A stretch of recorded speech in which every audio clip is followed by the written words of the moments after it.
Half a day everyone, my name is Alissa Eclavea and spoken word poetry is what I do. Society can make you believe in things you wouldn't normally pray to or make you put down your principles and say it's okay to. You see, growing up, fitting in was always blurry, sometimes ensuring if you're lucky, but I was never really lucky in that fashion. You see, my passion was to pass action through spoken word, and spoken word helped me find love so easily as if clicking my tongue to pronounce my rhyme was conversing with wind chimes. And in my mind, that is just as weird as I can be. And maybe I was always different. Sometimes felt insignificant to the world because I was just a young girl who knew nothing about blending in, and even as an adult, I was always a kid at heart, but that's what broke me apart from society. It wasn't a wannabe, I just wanted to be me.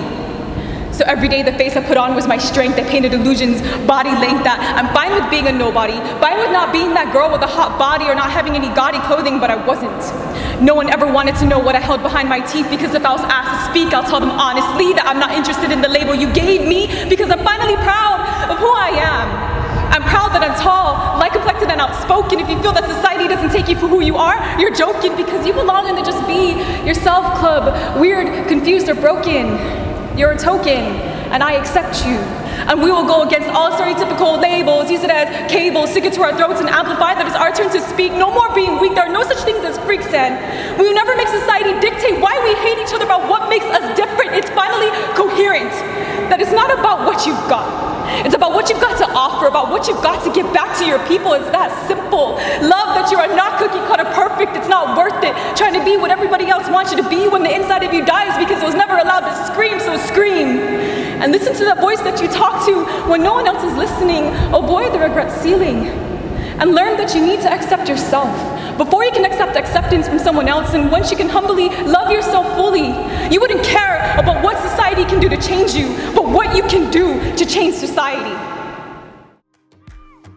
I was actually always interested in writing. I was introduced to spoken word poetry through Melvin Wanpat Warha at Southern High School. I actually use this medium in many different ways. I use it to inform my public. For instance, when I was in Guam, we would testify and I would try to write something that is not only informational but very expressive. So I feel that this medium I can utilize in many different aspects of my life and how I feel, what I think. It's very versatile. I wanted to go to the University of Guam because not only did I need a higher education, but to be honest, I wasn't ready to leave Island yet. And there were other things I needed to do here, so because the OG of course is here, I decided to stay.